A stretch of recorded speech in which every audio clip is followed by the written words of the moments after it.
नमस्कार, मैं डॉक्टर राकेश शर्मा और आप देख रहे हैं इंदौरिया टाइम्स। 10 अप्रैल 2022 रामनवमी, कोटपुतली स्थापना दिवस।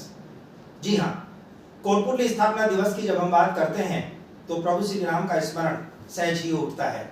या कि जब रामनवमी आती है तो स्वतः ही लोगों को कोटपुतली स्थापना दिवस की याद चली आती है। ऐसा कब हुआ, कैसे संभव हो सका, इसका अपना एक इतिहास रहा है। स्वर्गीय डॉक्टर महावीर प्रसाद शर्मा द्वारा लिखित तोरावाटी का इतिहास ही वो प्रामाणिक ग्रंथ है जिसके माध्यम से यह पता लगता है कि आज हम कोटपुतली के 635वें स्थापना दिवस की पूर्व संध्या पर इस विचार गोष्ठी के अंतर्गत शामिल हैं। ये वो मूवमेंट है जिसके अंतर्गत हर एक व्यक्ति को यह फक्र होता है कि हम इस कोटपुतली परिक्षेत्र के, तोरावाटी क्षेत्र के नागरिक हैं। इसके बाद हम किसी भी पार्टी विशेष के पदाधिकारी हैं या किसी भी डिपार्टमेंट से जुड़े हुए किसी सीनियर मोस्ट ऑफिसर्स के रूप में हम जाने जाते हैं। इन सभी सारी चीजों को महसूस करते हुए शैक्षिक एवं समाजोत्थान की दिशा में अग्रसर इंदौरिया शिक्षण प्रशिक्षण संस्थान के द्वारा विगत 3 दिनों से जिस एक सीरीज के माध्यम से कोटपुतली स्थापना दिवस के क्रम में वार्ता संगोष्ठियों का दौर जारी रखा गया है, उसी के अंतर्गत आज जो वार्ता हम लोग करने जा रहे हैं, उस वार्ता का जो विषय है वो यही है, कोटपुतली स्थापना दिवस के अंतर्गत कोटपुतली क्षेत्र के नेतृत्व की क्या भूमिका रही है, पार्टी विशेष का क्या योगदान रहा है, कोटपुतली तब से कोटपुतली अब, यानी अचानक कोई विकास नहीं हो जाता है। हर एक व्यक्ति के योगदान से ही विकास की कड़ी से कड़ी जुड़ती है और उत्तरोत्तर वो क्षेत्र विकास करता हुआ चला जाता है। इसी क्रम में आज हमारे साथ मौजूद हैं मेरे भाइयों और बैठे हुए हैं शंकर लाल जी कसाना जो भाजपा किसान मोर्चा से हैं। तो मेरे राइट साइड में हैं एडवोकेट मनोज चौधरी जो कि युवा रिलेशन के अध्यक्ष हैं। मैं उनके साथ ही बैठे हुए हैं दीपचंद जी आर्य जो जयपुर ग्रामीण बसपा के प्रभारी हैं। अभी हमारे बीच में जो आने वाले हैं वो आरएलडी के जो प्रदेश महासचिव हैं, पूर्व विधायक, पूर्व संसदीय सचिव रामस्वरूप कसाना हमारे बीच में आने वाले हैं। तो जनता दल से रामनिवास यादव भी इस विचार गोष्ठी का हिस्सा बनने को आतुर हैं। वो सभी लोग हमारे साथ जुड़ेंगे और आज कोटपुतली स्थापना दिवस के क्रम में किस तरह से उत्तरोत्तर विकास की ओर अग्रसर है, हम उसी पे पॉजिटिवली चर्चा करेंगे। निश्चित रूप से स्थापना दिवस है, रामनवमी है, कोई आरोप प्रत्यारोप की राजनीति कोई विषय नहीं है। केवल और केवल आमंत्रित वक्ताओं से हम ये जानना चाहेंगे कि उनकी नजर में कोटपुतली किस तरह से डेवलप हुआ है और कहाँ कुछ कमियां रह गई हैं जिसे हमें सांप्रदायिक सौहार्द मेंटेन करते हुए एक दूसरे का सहयोग करके क्षेत्रीय डेवलपमेंट में सहयोग देना चाहिए। इसके लिए मैं सबसे पहले युवा अधिवक्ता, युवा रिलेशन के अध्यक्ष रहे मनोज चौधरी से मैं ये जानना चाहूंगा कि आप सबसे पहले ये बताएं, क्योंकि यूथ की भूमिका बहुत ज्यादा है, हर मोमेंट पे हर जगह आपको शामिल होते हुए देखा गया है। आप एक तरह से एडमिनिस्ट्रेशन के भी करीब हैं तो पब्लिक के बीच में भी है, यूथ भी आपके साथ होता है और आरोप प्रत्यारोप की राजनीति से भी आप जुड़े हुए हैं। और सबसे बड़ी बात, आप अधिवक्ता हैं, अपनी बात को किस तरह से कह सकता है ये अधिवक्ता का अपना एक राइट होता है। आप क्या कहना चाहेंगे कोटपुतली स्थापना दिवस के संदर्भ में, क्या कुछ आपके विचार हैं? जी, सबसे पहले तो मैं कोटपुतली स्थापना दिवस पर समस्त कोटपुतली के क्षेत्रवासियों को और जो नागरिक बंधु हैं हम सभी को बधाई प्रेषित करना चाहता हूं। उनको बहुत बधाई देना चाहता हूं कि हम 636वां स्थापना दिवस कोटपुतली का मना रहे हैं। और इसके साथ ही आपने संदर्भ में जो कोटपुतली स्थापना दिवस पर यहाँ के लोगों को जागरूक करने के लिए और उनको कोटपुतली के बारे में बताने के लिए आज ये इवेंट आपने आयोजित किया, इसके लिए भी मैं आपको बहुत बहुत बधाई देना चाहता हूँ आदरणीय राकेश जी को। दूसरी, मैं अपनी बात वहाँ से शुरू करता हूँ जिस इतिहास को हमने पढ़ा है और एकमात्र स्रोत जो है कोटपुतली के इतिहास का, यहाँ की हिस्ट्री जानने का हमारे पास जो है वो आदरणीय MP जी शर्मा के द्वारा जो रिटर्न है हिस्ट्री ऑफ तोरावाटी का इतिहास। तो हमें तो उसी के बनिस्पत कोटपुतली, क्योंकि हमारी उम्र जो है 30-35 साल है, उससे पहले का जो कोटपुतली था उसकी जानकारी उस किताब के माध्यम से हमें मिल पाई है। तो इतना जानते हैं कि कोटपुतली एक ऐतिहासिक नगरी रहा है। महाभारत काल से ही जब हमारे कोटपुतली साक्षी रहा है, उसका संबंध रहा है विराटनगर, बैराट, मत्स्य नगर का क्षेत्र में, और जिस प्रकार से खेतरी रियासत का ये हिस्सा रहा, तो हमें गर्व होता है कि जब हमने उस किताब में पढ़ा है कि स्वामी की विवेकानंद जैसे लोग कोटपुतली की धरती पर आए, उन्होंने जो शिकागो में सर्वधर्म समभाव की जो व्याख्या थी, उसकी जो पदार्पण जो हुआ था उनका, यहाँ से उन्होंने उसकी नींव रखी गई। सरदार स्कूल जैसी स्कूल की स्वामी विवेकानंद द्वारा नींव रखी गई। और भी बहुत सारी चीजें कोटपुतली जैसी जुड़ी हुई है। मैंने नेशनल ज्योग्राफिक चैनल पर देखा था काफी साल पहले, तो वहां पर एक जानकारी मिल रही थी कि ताजमहल के पत्थरों में जो नींव के जो पत्थर हैं उसमें कोटपुतली के समीपवर्ती गांव भालू जी के पत्थरों का इस्तेमाल किया गया ताकि जो वहाँ की भूकंप का उस पर किसी प्रकार से प्रभाव ना पड़े। तो ये अपने आप में बहुत बड़ी उपलब्धि है कि दुनिया के 8 जो अजूबे हैं उसमें ताजमहल एक शुमार है, उसमें कोटपुतली की भूमिका है। दादू का एक गांव पड़ता है जो मेरा समयवर्ती गांव है। वहाँ के हमारे बुजुर्गों से हमें सुनने को मिला है, जानकारी मिलती है कि वहाँ पर पहले मुसलमान रहा करते थे और भुट्टो परिवार जो है आज़ादी के समय 1947 के समय पर जो मुसलमान पलायन करके यहाँ से गए, तब दादू का में भुट्टो परिवार रहता था। यहाँ से वो लोग जाके पाकिस्तान में बसे, उसके बाद में वो वहाँ पर प्रधानमंत्री बने। वहाँ की हवेलियाँ, लोगों की पुरानी प्राचीन मज़ार जो है वो पीर बाबा की, और ये भी एक वो मिलती है जो इस चीज़ का प्रमाण है। तो मैं कहना चाहूँगा कि कोटपुतली की जो धरती है वो अपने आप में ऐतिहासिक रही है। बहुत सारी चीज़ें यहाँ से जुड़ी हुई हैं जिन पर हमें जिनकी उपलब्धियों पर भी गर्व है। और उन चीज़ों को जब हम देखते हैं कि आज पुराने और नए कोटपुतले में बहुत बड़ा एक अंतर हो गया है। परिवर्तन की बात करें, चाहे वो शैक्षिक हो, चाहे वो चिकित्सिक हो, या अन्य जो प्रोग्रेसिव है, व्यापार है, बहुत सारी चीज़ें बदलने को हमको देखने को मिल रही है। वो ये है कि शिक्षा में बहुत बड़ा परिवर्तन कोटपुतली में देखने को मिला है। पहले जब हम कोटपुतली के हम पढ़ा करते थे तो 1-2 इंस्टीट्यूशन हुआ करते थे। सरकारी स्कूलों की बात करें तो सरदार स्कूल एक बड़ा विद्यालय होता था, और निजी विद्यालय की बात करें तो मात्र राष्ट्रीय विद्या मंदिर जैसे स्कूल थे जहाँ पर हमने रहकर पढ़ाई की। इसके अलावा बहुत सारी चीज़ें नहीं थी। लेकिन आज हम बात करें तो कोटपुतली के अंदर बहुत सारे सैकड़ों विद्यालय खुले हैं। राजस्थान स्कूल, बिरला स्कूल जैसे बड़े इंस्टीट्यूशन यहाँ पर हुए हैं जिन्होंने शिक्षा के क्षेत्र के अंदर आमूलचूल परिवर्तन जो लेकर आए हैं। कॉलेज के उच्च शिक्षा की बात करें तो एकमात्र कॉलेज हुआ करता था LBS कॉलेज, जिसमें पूरा कोटपुतली के सारे लोग जहाँ से पढ़कर निकल कर गए हैं। लेकिन आज जो है वर्तमान के अंदर सैकड़ों निजी कॉलेज आ गए हैं। हम बात करें veterinary college, agriculture college, nursing college यहाँ पर है, 3-4 लॉ कॉलेज है, अनेकों BEd कॉलेज यहाँ पर स्थापित हो गए हैं, MBA कॉलेज है। तो शिक्षा के अंदर एक आमूलचूल परिवर्तन हुआ है। कोई कोचिंग, हमारे समय में जब हम एग्जाम्स की तैयारी किया करते थे कोई कोचिंग नहीं हुआ करती थी, लेकिन आज हम देखें तो हर कंपटीशन एग्जाम की तैयारी के लिए अच्छे इंस्टीट्यूशन यहाँ पर है। अशोका, इंग्लिश गुरु, मिशन नेवी, कौटिल्य जैसे बड़े इंस्टीट्यूट यहाँ पर हुए जिन्होंने बच्चों को जयपुर और दिल्ली जो जाते थे तैयारी के लिए उनको सुविधा यहाँ पर मुहैया हो पा रही है। तो शिक्षा के अंदर बहुत अच्छी एक प्लेटफॉर्म कोटपुतली को मिला है, शिक्षा का हब भी बनता जा रहा है। इसके अलावा हम चिकित्सा की बात करें तो चिकित्सा क्षेत्र में भी कोटपुतली में आमूलचूल परिवर्तन देखने को मिले हैं। बहुत अच्छी प्रोग्रेस कोटपुतली ने की है। अब जिला अस्पताल यहाँ पर डेवलप हो गया है। पहले BDM और जनाना अस्पताल हुआ करते थे, लेकिन आज हम बात करें तो सैकड़ों निजी जो है चिकित्सालय यहाँ पर हो गए हैं, प्राइवेट और जो है सरकारी। गांव-गांव में PSC और CSC भी खुल गए हैं। मैं बात करूं अभी हाल ही में जो है वो PSC वगैरह बस सही भालू जी बनेठी के अंदर, तो गांव-गांव के अंदर चिकित्सा सुविधाओं का लाभ मिला है। एक कोटपुतली ने अपनी विस्तार पकड़ा है, जो एक अच्छी बात मैं कहना चाहूंगा कि अच्छा है कि हम जब एक छोटा सा सिटी को देखा करते थे जब हम छोटे थे, एक आजाद चौक, बड़ाबास, बाछड़ी और यहीं तक एक सिमटा हुआ कोटपुतली था। आज उसको देखें तो कोटपुतली के सराउंड 8-10 किलोमीटर में कोटपुतली क्षेत्र जो है वो विस्तार लेता हुआ है। गढ़ कॉलोनी, राम विहार, गोकुल सरोवर और अनेक दूर दूर तक कॉलोनियां डेवलप हो गई है। एक जो है सिटी से निकलकर एक जो छोटा सा कस्बा था वो एक विस्तृत मेट्रो सिटी का रूप ले चुका है। लेकिन विडंबना इस बात की भी, इस प्रोग्रेस के साथ साथ हमारे जो आज का जो परिवेश है उसमें जो यूथ में, खासकर मैं युवाओं की बात करना चाहूंगा क्योंकि मैं खुद एक युवा सामाजिक संगठन से बिलोंग करता हूं, और मुझे जिस बात की सबसे बड़ी पीड़ा और चिंता रहती है वो यूथ को लेकर है कि वो किस दिशा में जा रहा है।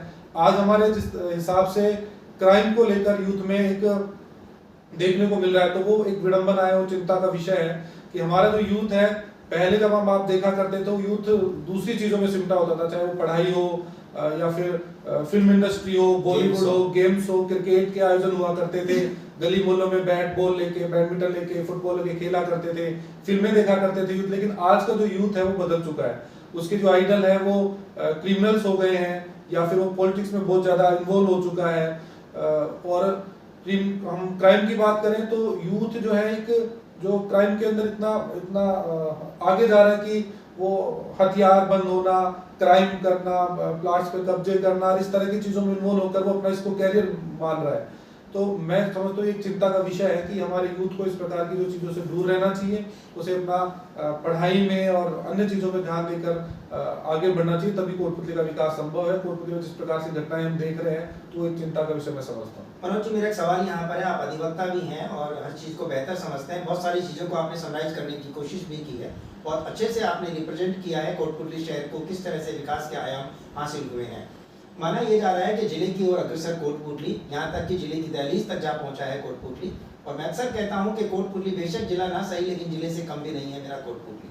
ये तीनों चारों वाक्य मेरे आपस में एक फ्रेश है, मेरे कॉमन है। हर एक आदमी कहीं भी इन वाक्यों को देखता है तो समझ जाता है कि राकेश शर्मा के ये वर्ड यहाँ पर हैं, कहीं स्क्रिप्ट राकेश ने तो नहीं लिखी, इतना मैंने इसका प्रयोग कर दिया है।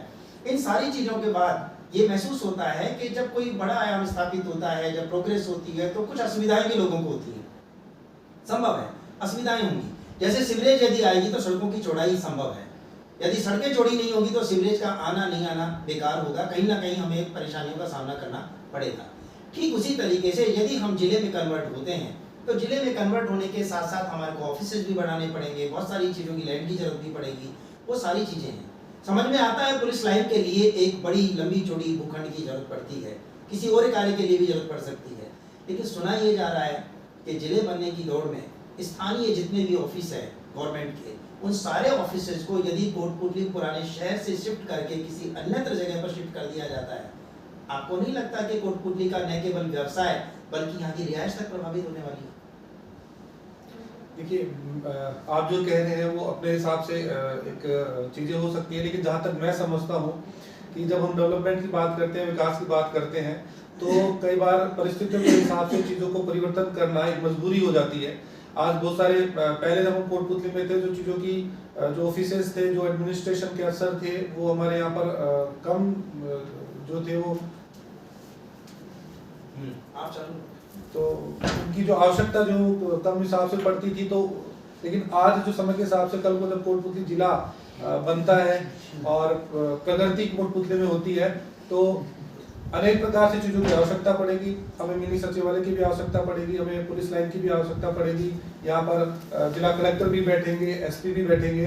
तो जो जहाँ पर ये ऑफिसेज अब संचालित हो रहे हैं, वहीं पर इनके ऑफिसेज इम्प्लीमेंट करना, यहाँ पर वहाँ सुविधा देना, ये एक दुश्वार हो जाएगा। इसमें मनोज जी, मैं रोक रहा हूँ आपको यहाँ पर बीच में, लेकिन बात यहाँ पर आपकी बात से मैं सहमत हूँ। जब बड़े आयाम स्थापित होते हैं, बड़ा प्रीमाइसिस की जरूरत होती है, तो हमें कॉम्प्रोमाइज करना होता है। लेकिन जैसे उपखंड कार्यालय, तहसील कार्यालय, ये ऐसे कार्यालय है, नगर पालिका जो कि आज हमारी हाईवे पे चली गई है, यदि ये सारी चीजें, इनको यदि ऑफिस की जरूरत पड़े जहां हर वर्ग के व्यक्ति को पहुंचना होता है, क्या महिला, क्या बुजुर्ग, क्या बच्चा, हर एक व्यक्ति वहां जाता है, क्या पंचायत समिति का प्रीमाइसिस कम जगह है जिसके अंतर्गत इन्हें स्थापित किया जाता? हम कोटपुतली स्थापना दिवस के रिगार्डिंग बात कर रहे हैं, यहाँ के आवाम को कैसे सुविधाएं मिले उनकी हम बात कर रहे हैं। एक सीनियर सिटीजन कैसे वहां तक पहुंचेगा, कैसे अपनी बातों को वहां तक ले जाके रखेगा, सवाल यहाँ पर ये आ रहा है। इस पे आप क्या कहें? जी, आप सही कह रहे हैं कि सीनियर सिटीजन या आवागमन में एक जो असुविधा होगी दूरी की वजह से बिल्कुल हो सकती है, लेकिन अगर आप दूसरा एंगल इसका देखेंगे तो आप बात करेंगे कि हम एक काम वीडियो के लिए जाते हैं तो पंचायत समिति में जाना पड़ता है, तहसीलदार से मिलेंगे तो हमें तहसील ऑफिस में जाएंगे। लेकिन अगर ये सारे ऑफिस एक जगह होते हैं, यानी कि अगर आप छोटी छोटी चीजों के लिए अलग अलग दौड़ लगाएंगे या जाएंगे तो कितनी असुविधा का हमें सामना करना पड़ेगा। लेकिन अगर मिनी सचिवालय में सारे ऑफिसेज और सारे अफसर एक जगह जब बैठते हैं तो एक पॉइंट होता है, वो निश्चित तौर पर जब भी कोई छोटी मोटी जब काम होते हैं तो वहां पर सारे अफसरों के एक साथ कोऑर्डिनेशन या उनकी कोई मीटिंग्स है आपस में, तो वो समय की बचत होती है और अफसरों में भी एक सामंजस्य और कोऑर्डिनेशन जो होता है वो एक साथ बैठकर तालमेल जो है वो अच्छी तरह से हो सकता है। दूसरा ये कि जब आप जाते हैं, आप जब एसडीएम ऑफिस में जाएंगे तो आपने देखा होगा कि किस प्रकार से वहां पर आए दिन जाम की स्थिति पैदा होती है। अफसर भी अगर इमरजेंसी में कोई कोटपुतली में ऐसी स्थिति हो जाती है इमरजेंसी में, तो वो निकलने की कोशिश करते हैं, घंटों घंटों फंसे रहते हैं। तो इस प्रकार की सुविधा को भी अगर हमें दूर करना है तो भी हमें हाईवे की कनेक्टिविटी के साथ ही ऐसे इस प्रकार के बड़े जो ऑफिसेज हैं वो हाईवे की कनेक्टिविटी के साथ ही स्थापित होनी चाहिए, मेरा ऐसा मानना है।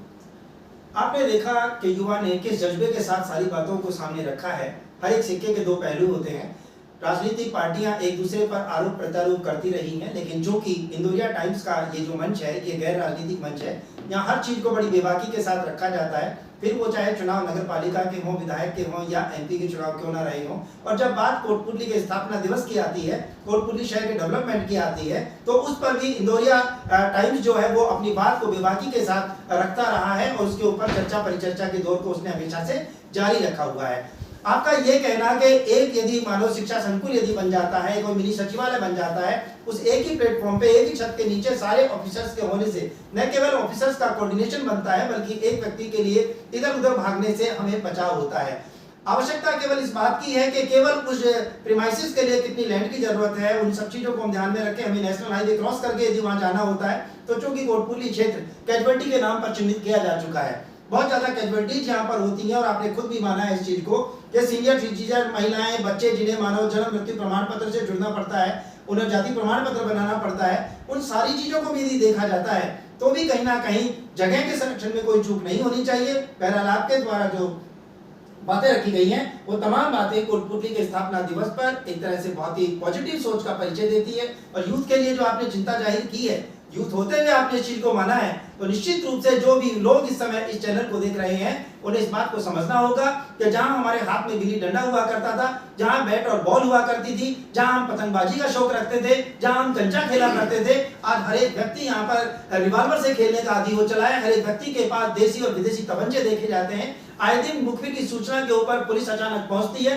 उनसे आर्म बरामद करती है, उनके ऊपर मुकदमा चलता है और जिस तरह से मीडिया उसको प्रसारित करता है, तोलावाटी क्षेत्र का ये कोटपुतली हर बार नहीं अक्सर शर्मसार होता हुआ देखा जा सकता है। हमें उस पर विराम लगाना चाहिए। ये आज के टॉक की एक बड़ी बात निकलकर हमारे सामने आती है।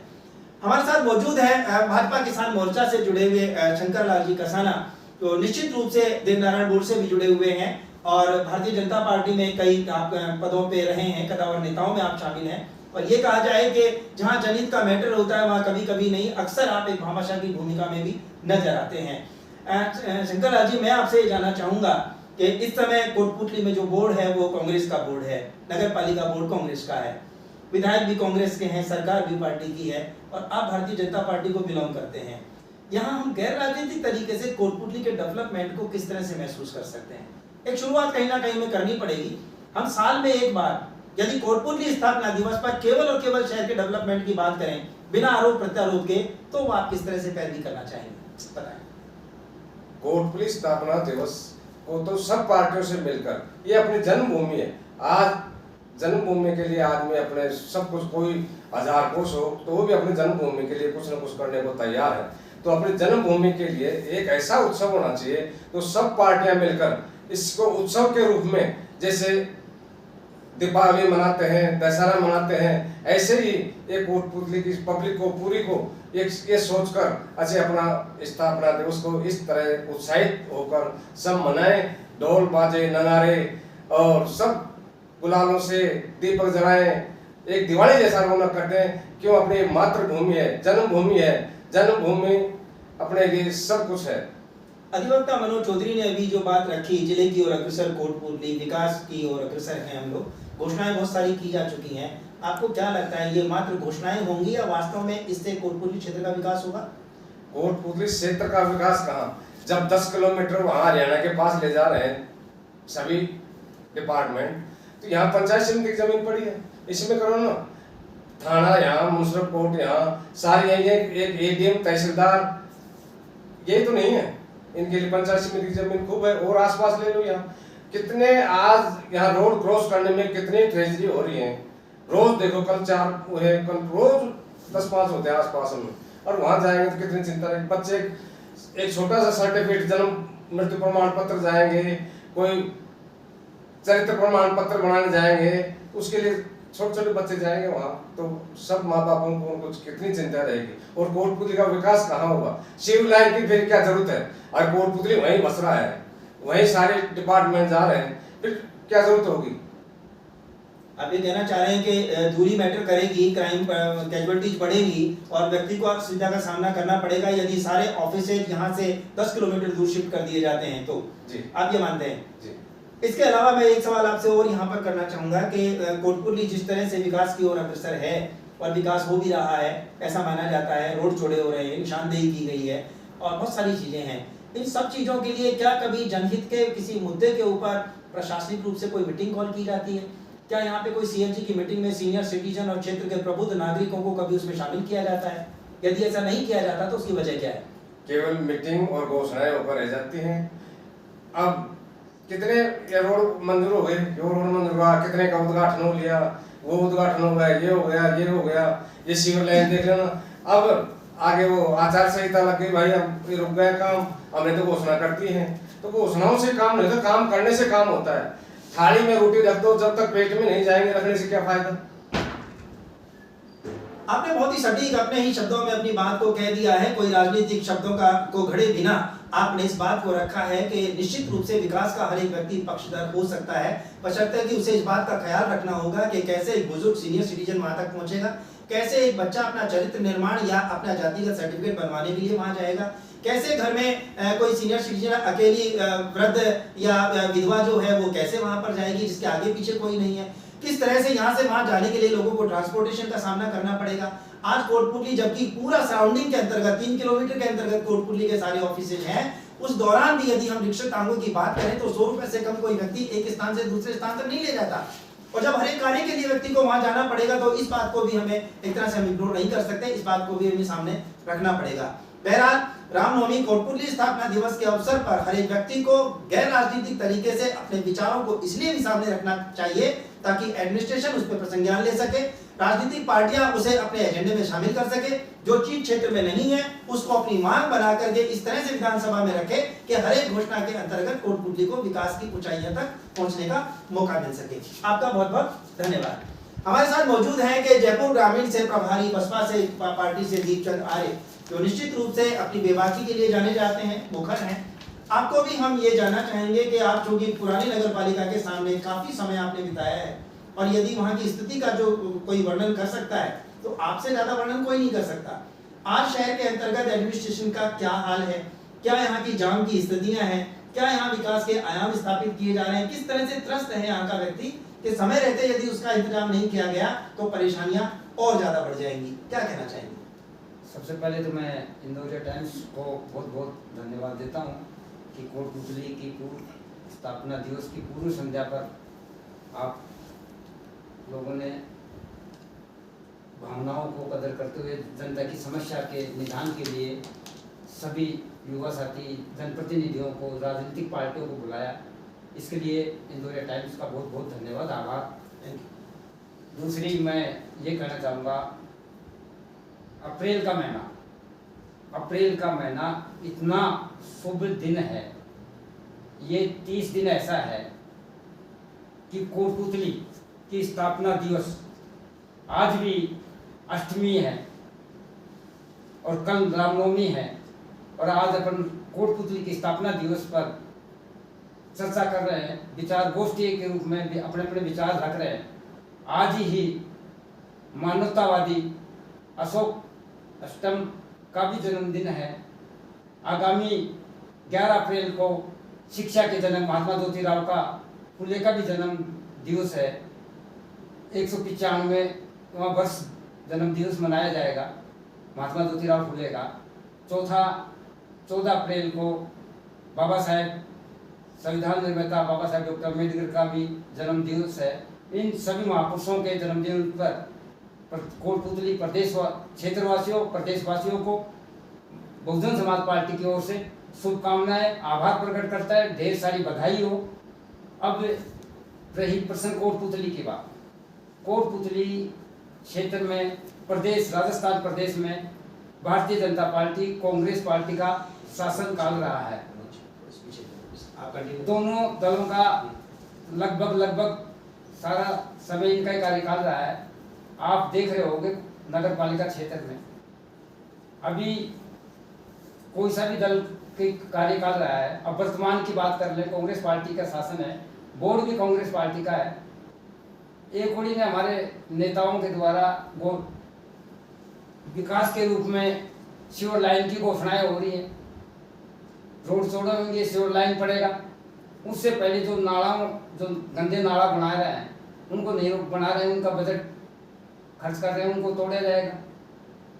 फिर वो नाला क्यों बना रहे थे, सीवर लाइन ही पड़ रही है, मगर उनका बजट है, उनको इलेक्शन हो जाए वो पैसा का भ्रष्टाचार के रूप में गमन करना, ये हमारे नेताओं की सरकार की नीतियों का रिजल्ट निकलेगा। अभी बताया जा रहा है कि कोटपुतली क्षेत्र में जो मिनी सचिवालय बनाया जा रहा है, सर जी ये बता देता हूँ, जयपुर शहर में विधानसभा चल रही है, वो भी 2 बीघा में चल रही है। और कोटपुतली क्षेत्र के प्रशासन के पास 10 बीघा जमीन है। तो इतनी दूरी पर जाना, उसका उदाहरण के रूप में आप प्राइवेट पुल देख लीजिए अपना, 11 साल लग गए उसको पुल बनने में। कितने आदमियों की जान चलेगी कोटपुतली क्षेत्र के नेताओं के बीच में।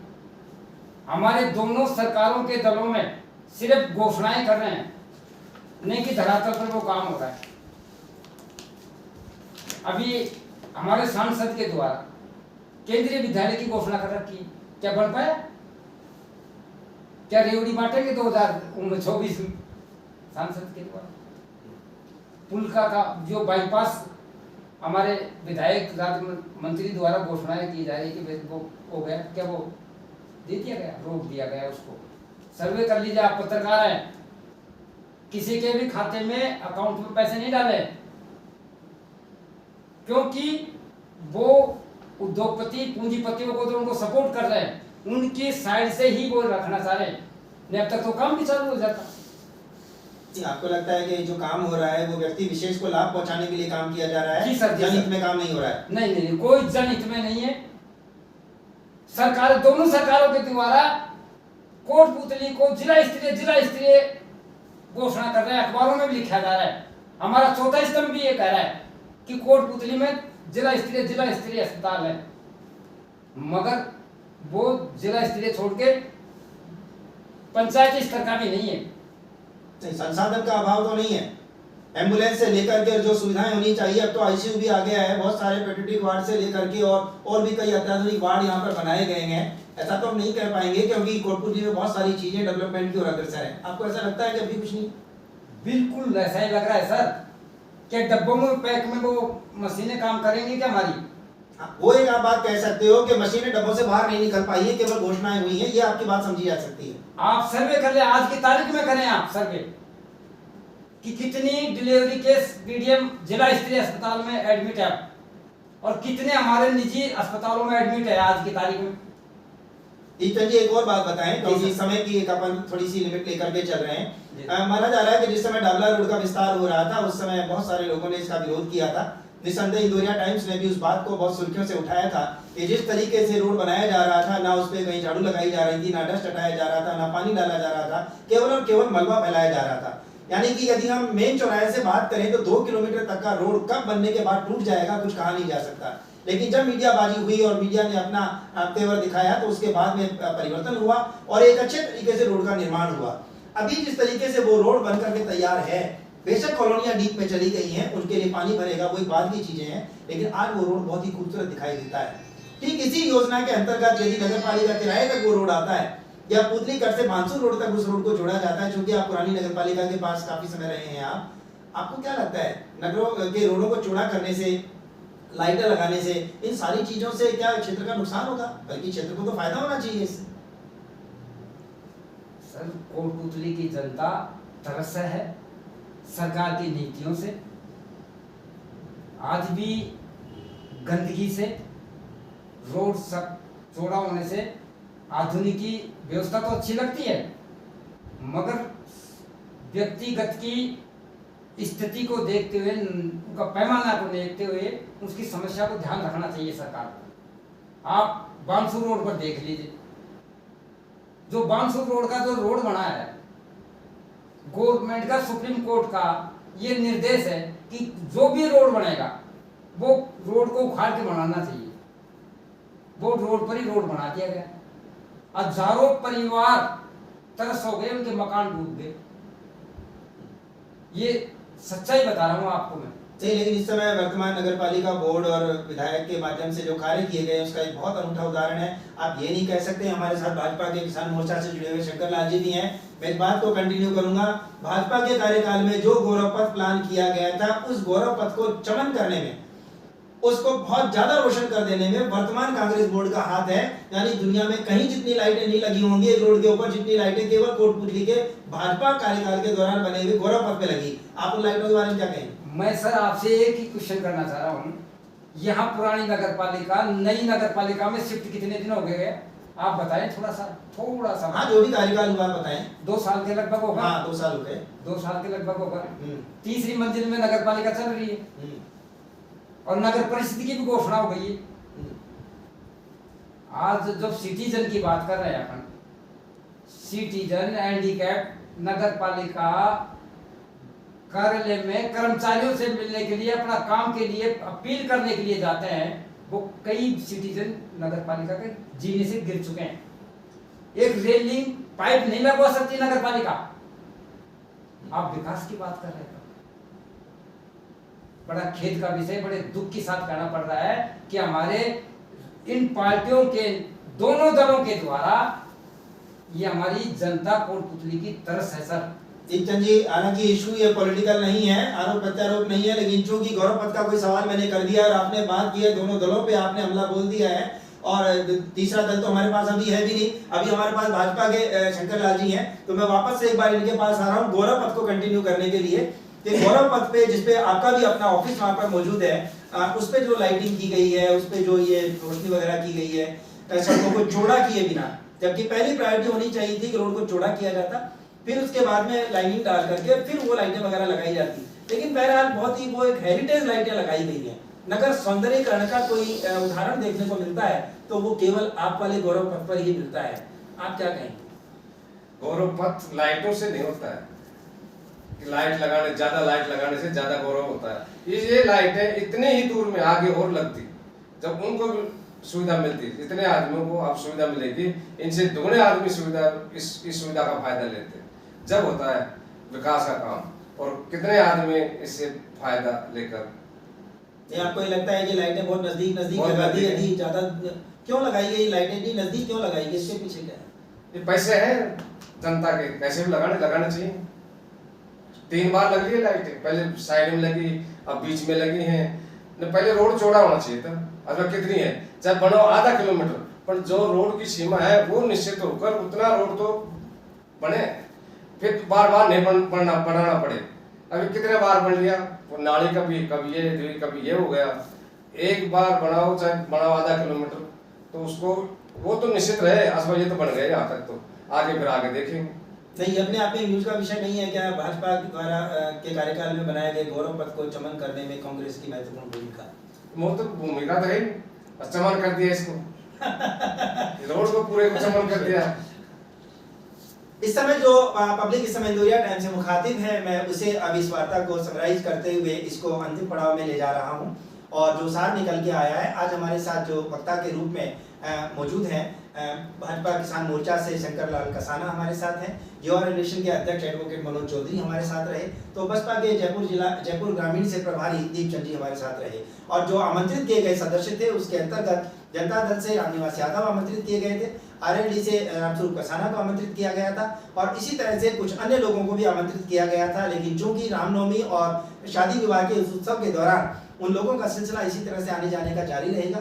बहरहाल जो बात निकल कर आई है मोटी सी, यदि मैं दीपचंद जी से बात शुरू करूं, तो आपकी इस बात को कहीं ना कहीं प्रशासन को भी देखना चाहिए कि आप कोई भी संसाधन एक जगह से दूसरी जगह लेकर जा रहे हैं, वो ले जा रहे हैं आप पब्लिक की सुविधा के लिए, लेकिन उसमें पब्लिक को कितनी असुविधाएं हो सकती हैं उसका भी हमें ख्याल रखना होगा।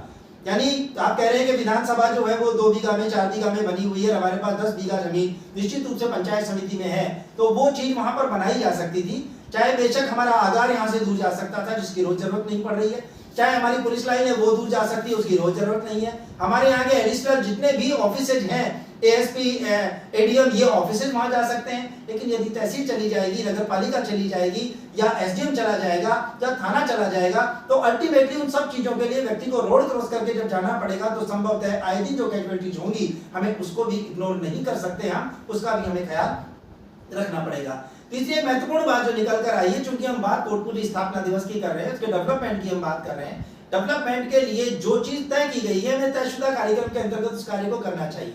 बहुत अच्छी बात है, घोषणाएं बार बार होती हैं, कोटपुतली को नगर परिषद बना दिया गया है, उसको घोषणा कर दी गई है, मैं ये भी बता दूं सम्मानित मंच को, इस समय नगर परिषद की घोषणा पहले भी हो चुकी थी, यहाँ तक कि उसके नोटिफिकेशन जारी हो गए थे, उसके टेंडर हो गए थे, और टेंडर नोटिफिकेशन जारी होने के बावजूद पर्टिकुलर पार्टी विशेष के व्यक्ति के लिए, उस समय कांग्रेस का ही बोर्ड था, लेकिन भाजपा के एक बड़े पदाधिकारी की यदि टांग नहीं अड़ाई गई होती, अड़ंगी नहीं लगाई गई होती, तो संभवतः नगर परिषद बहुत पहले बन गई होती। और दूसरी बात, जनगणना के उस दौर के अंतर्गत 2011 की जनगणना के अंतर्गत यहाँ हमारे जो लोग आए, बाहर से आकर जो लोग यहाँ पे रहने लगे, उन लोगों ने अपना राशन कार्ड तो बनवाया, उन्होंने अपना आधार कार्ड भी बनवा लिया, लेकिन जब जनगणना का सवाल आया तो उन्होंने जनगणना की टीम को अपने आंकड़े देने से इनकार कर दिया।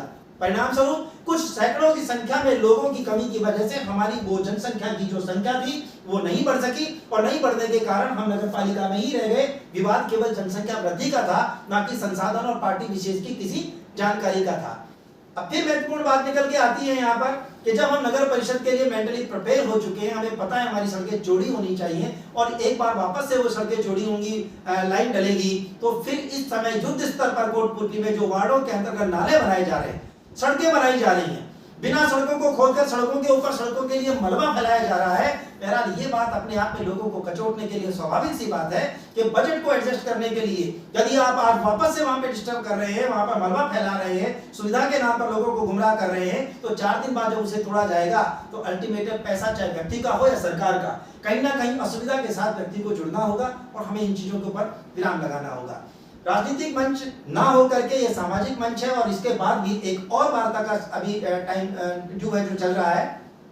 मैं इस मंच पे भी आप लोगों के सामने बात रखना चाह रहा हूं कि शैक्षिक समाजोत्थान की दिशा में अग्रसर इंदौरिया शिक्षण प्रशिक्षण संस्थान, और जिसकी सहयोगी संस्था के रूप में इंदौरिया समाचार जगत, इंदौरिया टाइम्स भी इसमें शामिल है।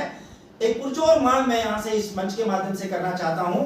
365 दिन में एक दिन कोटपुतली स्थापना दिवस रामनवमी, इस बात के लिए चिन्हित किया जाना चाहिए कि जैसा कि आपने कहा कि इस दिवस को हमें होली दिवाली की तरह हर्षोल्लास के साथ मनाना चाहिए, पूरे शहर को सजाना चाहिए, पूरे शहर को रोशन कर देना चाहिए।